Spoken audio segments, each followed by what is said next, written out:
శ్రీ గురుభ్యో నమః. శ్రీ మహాగణాధిపతయే నమః. ఇక కర్కాటక రాశి. ఈ రాశి వారికి ఈ నెలలో చాలా జాగ్రత్త అవసరం. ప్రతి విషయంలో జాగ్రత్తగా ఆచితూచి ఆలోచించి అడుగు ముందుకు వేయాలి. అనవసరమైన ఖర్చులు అధికంగా పెరిగిపోతాయి. ఏ ఖర్చు అనేటువంటిది తెలియదు. ఖర్చు పెట్టకుంటే తప్పదు, ఖర్చు పెట్టినట్టయితే డబ్బు తరిగిపోతుంది. అనారోగ్యంతో ఏ పని కూడా సరిగ్గా చేయలేరు.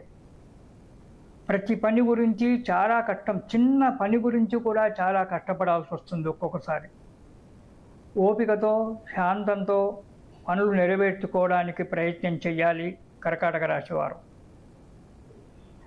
ఊరికే చికాకు పడడము, కోపం పెరిగిపోవడము, అసందర్భ ప్రలాపాలు, ఆ సందర్భానికి సంబంధించినవి కానటువంటి యొక్క మాటలు మాట్లాడము, దానివల్ల ఎదుటివారికి కోపం రావడము, కలహాలు ఏర్పడము, విరోధాలు ఏర్పడము అనేటువంటి జరుగుతుంది.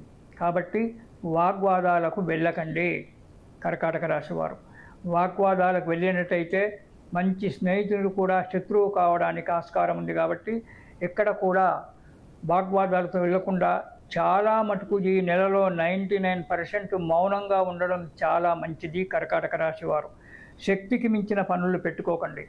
మీ చేత అయ్యేటువంటి యొక్క పనులు ఎంతవరకు అయితే ఒక 10 రూపాయలు ఖర్చు పెట్టి చేసే పనికి 5 రూపాయలు మాత్రమే దానికి నిర్ణయం చేసుకోండి.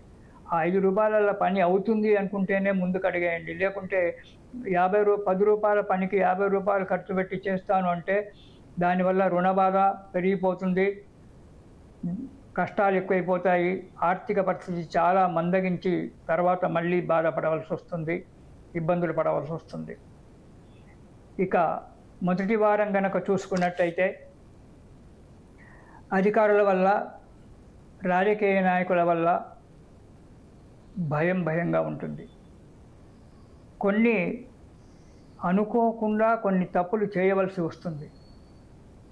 అది మీరు చేతి నుంచి కావాలని చేస్తారు కానీ కాదు.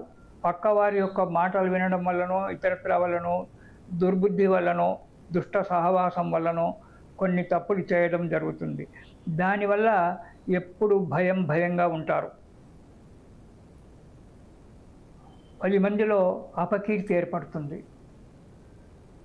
లేనిపోని నిందలు పడడం జరుగుతుంది. తప్పులు చేయకుండా దాని యొక్క శిక్ష అనుభవించవలసి వస్తుంది కర్కాటక రాశి వారికి నవంబర్ నెలలో. చంచల బుద్ధి, ఎప్పుడు మనస్సు చంచలంగా ఉంటుంది. ఎప్పుడు కూడా సరి అయినటువంటి యొక్క నిర్ణయంలో ఆలోచనలు చేయలేరు, కార్యానికి నిర్ణయం తీసుకోలేరు. వృత్తిలో ఎప్పుడు చిక్కులుగా ఉంటుంది. కాబట్టి చాలా జాగ్రత్త, చాలా అంటే చాలా జాగ్రత్తగా ఉండాలి కర్కాటక రాశి వారు. ఇక రెండవ వారం ఆరోగ్యం కొంతవరకు కుదుటపడుతూ ఉంది, కానీ చేయని తప్పులకు శిక్ష అనుభవించడం జరుగుతుంది. కాబట్టి తప్పులు జరగకుండా సాధ్యమైనంత వరకు ప్రయత్నం చేయండి. అంతేగాని తెలిసి కూడా తప్పు చేయడం జరుగుతుంది ఒక్కొక్కసారి. అలాంటి చేసినప్పుడు దాని యొక్క శిక్ష అనుభవించవలసి వస్తుంది. మీ పక్కవాడు చేసినటువంటి ఒక దానికి కూడా మీరు శిక్ష అనుభవించవలసి వస్తుంది. ఏదో ఒక ఫైలు బండ్రోజు తీసుకొచ్చి ఒక ఫైలు ముందర పెట్టి దాన్ని చదవకుండా సంతకం పెట్టారనుకోండి, వాడు మంచివాడే కదా అని చెప్పి సంతకం పెట్టి వాటి పెట్టారనుకోండి, దానివల్ల మీరు ఇబ్బందులలో పడతారు. ఒక్క సిగ్నేచర్ వల్ల, చిన్న సిగ్నేచర్ వల్ల మీరు జీవితాంతం బాధపడేటువంటి ఒక పరిస్థితి రావడానికి ఆస్కారం ఉంది. కాబట్టి చాలా జాగ్రత్తగా ప్రతి ఫైలు, ఉద్యోగస్తులు ప్రతి దాన్ని కూడా జాగ్రత్తగా చదివి ఆచితూచి చేయండి. అంతేకాని తొందరపాటుతో పక్కవాడు మంచివాడే నాకేం చెయ్యడు అనేటువంటి ఒక ఈ విధంగా ముందుకు అడిగేయకండి. మోసపోవడం జరుగుతుంది రెండవ వారంలో. కాబట్టి దానివల్ల ఇబ్బందులకు పడవలసి వస్తుంది, జాగ్రత్త. ఇక మూడవ వారం అనవసరంగా డబ్బు ఖర్చు చేస్తారు. ఇంట్లో అన్నీ ఉన్నా బయట నుంచి మళ్ళీ తీసుకొస్తారు. దానివల్ల దుబారా ఖర్చులు. వద్దన్న చోటికి ప్రయాణం చేస్తారు. దాంట్లో వద్దన్న వానితో స్నేహితం చేస్తారు. ఇంట్లో తల్లిదండ్రులు చెప్పినా, భార్యాబిడ్డలు చెప్పినా వినకుండా దుర్మార్గునితో సహవాసం చేయడం వల్ల దుష్టబుద్ధులు అలవాటయ్యి దానివల్ల ఇంట్లో బయట రెండు దిక్కుల కూడా చెడ్డ పేరు తెచ్చుకోవడం అనేటువంటిది జరగడానికి ఆస్కారం ఉంది. దానివల్ల తప్పు చేసినప్పుడు మనసు ఎప్పుడు ఎవరో ఎదుటివాడు చెప్పకుండానే మన అంతరాత్మ మనకు చెప్తుంది, నువ్వు తప్పు చేస్తున్నావురా, నువ్వు తప్పు చేస్తున్నావురా అని చెప్పి. అలా మనసు దానివల్ల మనసు ఎప్పుడు భయంగా ఉంటుంది, ఎక్కడి నుంచి ఏమొస్తుందో అనేటువంటి ఒక భయం ఉంటుంది. ఆ భయంతో కుమిలిపోతూ ఉంటారు. జాగ్రత్త. దానివల్ల అసందర్భ ప్రలాపాలు చేస్తారు. మనసులో ఒకటి ఉంటుంది, పైకి మాట్లాడేది ఒకటి ఉంటుంది. ఈ అసందర్భ ప్రలాపాల వల్ల కలహాలు ఏర్పడము, మంచి మిత్రులను బంధువులను దూరం చేసుకోవడం అనేటువంటి జరుగుతుంది కర్కాటక రాశి వారికి. ఇక 4వ వారం కనుక చూసుకున్నట్టయితే చాలా ప్రయత్నం చేయడం వల్ల కొన్ని పనులు నెరవేరుతాయి. ఆరోగ్యం బాగానే ఉంటుంది.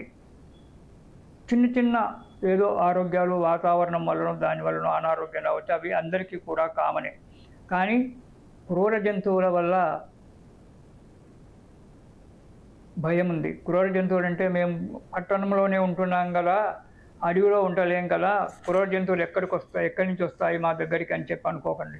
మీరు ప్రయాణం చేసినప్పుడే కావచ్చు, ఊర్లో ఉన్నప్పుడైనా. ఈనాడు కుక్కలు కూడా క్రూర జంతువులు అయినాయి. మనం చూస్తూనే ఉన్నాము రోజు యూట్యూబ్లలో, వీడిని కుక్క గడిచింది, వాడిని కుక్క గడిచింది, ఇలాంటివన్నీ కూడా. ఇవన్నీ క్రూర జంతువులు కాబట్టి వాటి వల్ల కూడా కావచ్చు. వాహనాల వల్ల జాగ్రత్తగా ఉండండి. అంటే ప్రయాణం చేసేటప్పుడు మీరు కనుక డ్రైవింగ్ చేసినప్పుడైతే లేదా ప్రయాణాలు చేసేటప్పుడు వాహనాల వల్ల ఇబ్బందికరంగా ఉంది కాబట్టి మీరు డ్రైవింగ్ చేసేటప్పుడు చాలా జాగ్రత్తగా చెయ్యండి. ఒకవేళ మీరు వేరే వారు డ్రైవింగ్ చేసినా మీరు కూర్చున్నా కానీ అతనికి కూడా సలహాలు ఇచ్చి నిదానంగా ప్రయాణం చేయడం చాలా మంచిది. ఎందుకంటే వాహనాల వల్ల కూడా ప్రమాదం ఏర్పడేటువంటి ఒక ఆస్కారం కనబడుతుంది. ప్రతి విషయంలో జాగ్రత్త అవసరం. ఈ రాశివారు ఈ నెలలో దుర్గా స్తోత్రం పారాయణం చేయండి. దుర్గా స్తోత్రం కనుక పారాయణం చేసినట్టయితే సకల కష్టాలన్నీ కూడా సులభంగా పారిపోతాయి. ఎందుకంటే దుర్లభ దుర్గమ దుర్గా దుఃఖహంత్రి సుఖప్రద అని చెప్పి. దుర్గా అంటే ఏదో భయంకరమైనటువంటి ఒక అమ్మవారు కాదు. ఆమె మన ఆత్మలో ఉండి మన వెంబడి ఉండి మన కష్టాలన్నీ తీర్చేటువంటిది అమ్మవారు. అంటే దుష్టమైనటువంటిది, గా అంటే పోడగొట్టేటువంటిది. ఈమె దుర్గ కాబట్టి కష్టాలన్నీ పోడగొట్టేటువంటి ఒక తల్లి కాబట్టి ఆమెను పట్టుకొని ఆ దుర్గా స్తోత్రాన్ని ప్రతిరోజు కూడా మీరు పారాయణం చేసినట్టయితే ఈ కష్టాలన్నీ కూడా వెళ్ళిపోయి సుఖంగా ఉండడానికి ఆస్కారం ఏర్పడుతుంది. ఒకసారి మీ జాతకాన్ని కూడా మీకు దగ్గరున్న పండితుని చేత వెరిఫికేషన్ చేయించుకొని తగిన సలహాలు తీసుకోండి. ఇది శుభం.